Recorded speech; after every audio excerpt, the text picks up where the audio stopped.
Housing is the foundation of public health. Without a safe place to sleep and live, overcoming other challenges like substance use can feel nearly impossible, especially for people leaving incarceration.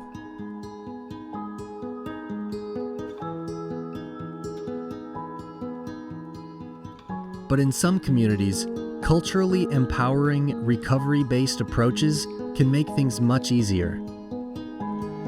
So the state of Minnesota and its tribal partners are committed to training incarcerated people as peer recovery specialists and investing in innovative housing programs like Anishinaabe Endaad in the White Earth Nation. Well, the word Anishinaabe means the people, and Endaad is home. So we are the people's home. There's a lack of affordable housing, especially in rural Minnesota. There are a lot of families that have a lot of relatives that stay there that are not on a lease and are realistically homeless. They have a place to sleep at night, but it may be just for tonight. And then you have tomorrow, you got to figure out where you're going to go. I think there's enough available, but there's not enough affordable housing. When I was in public safety, we always talked about the three things that people need when they transition from prison or jail back out to society. One is identity, and one is housing, and one is employment. Our biggest employment hub is right here at the casino, but it's no good to have somebody working if they have no housing. You need that identity, that employment, and that housing. It reduces the trauma, it reduces the stress that you don't have a place to lay your head every night. If you know you have that worth, then you don't have to turn to drugs, and you don't have to turn back to addiction. Within the first year of a person exiting prison, they will move up to 6 and 7 times. And so how do we start to fill those gaps, build those bridges? We have the opportunity to have a lot of human contact for roughly 8,500 people that are incarcerated and 90 to 95,000 people that are on correctional supervision within the community. So we are a direct service provider. If we support connection to help to support healthy people and healthy families and healthy communities, we are also supporting a disconnection from the correction system. I started Anishinaabe Endaad back in 2019 in response to difficulty I was having getting one of my family members housing.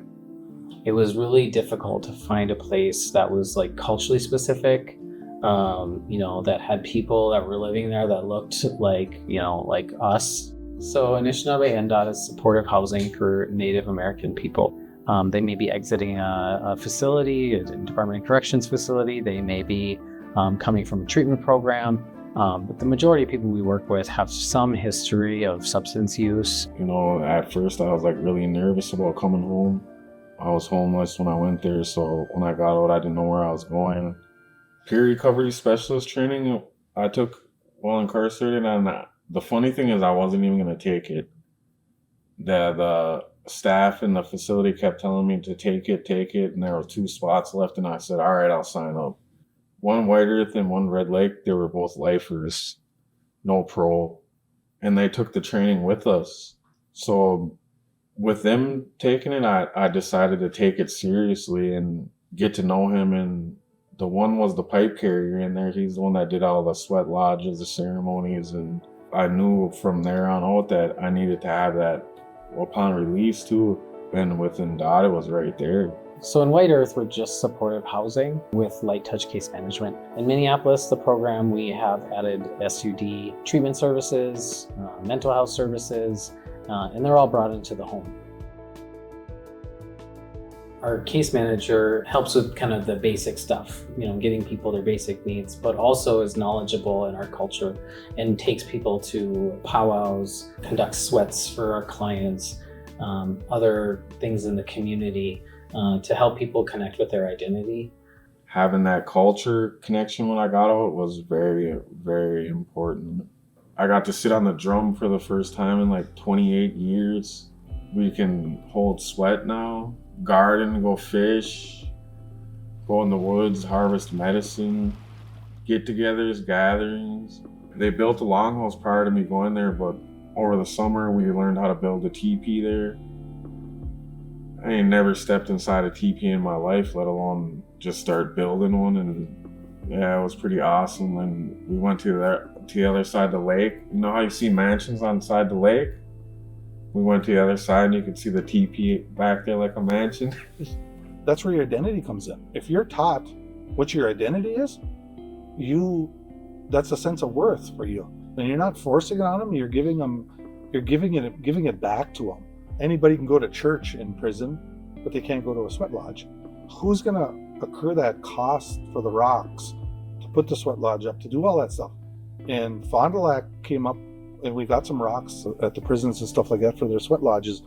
But I still think we're missing the point. I still don't think we're there totally yet. About 15 years ago, we recognized the fact that there was a number of individuals who were incarcerated just for the mere purpose that they did not have a suitable and available residence following their return to the community. And what became very, very clear is that we didn't necessarily have just a housing issue.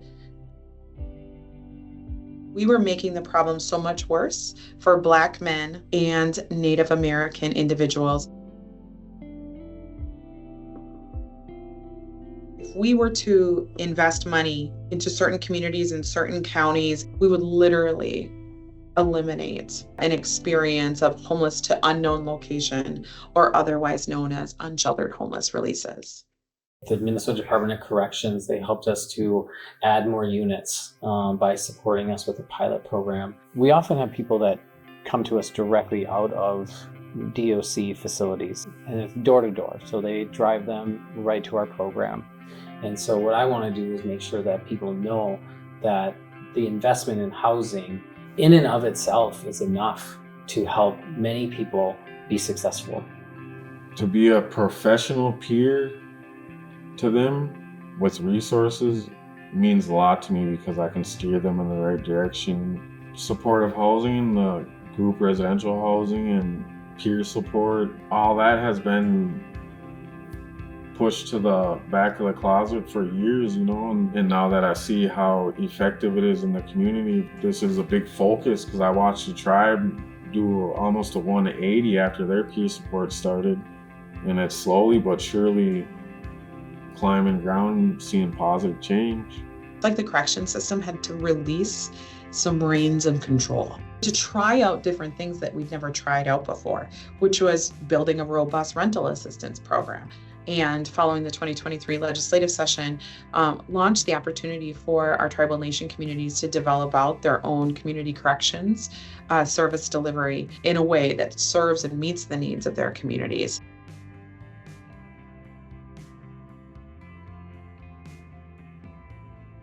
That was inspiring too, to have tribal supervision from time to time. That was very inspirational for me and the community, and I wanted to be a part of it. We needed to have our own tribal probation officers. Instead of bringing in a Minnesota probation officer who you don't know and trying to ask you a bunch of questions about what's going on, it would be great if somebody came to you that you knew. He was one of you, he was a tribal member, he knows what he's doing, his boots on the ground. They would react. They would open their door for you. They wouldn't close their door and be non-compliant. If they're using again, they would be honest with them about using, and they would know the mechanism instead of throwing you in jail, getting you into a program.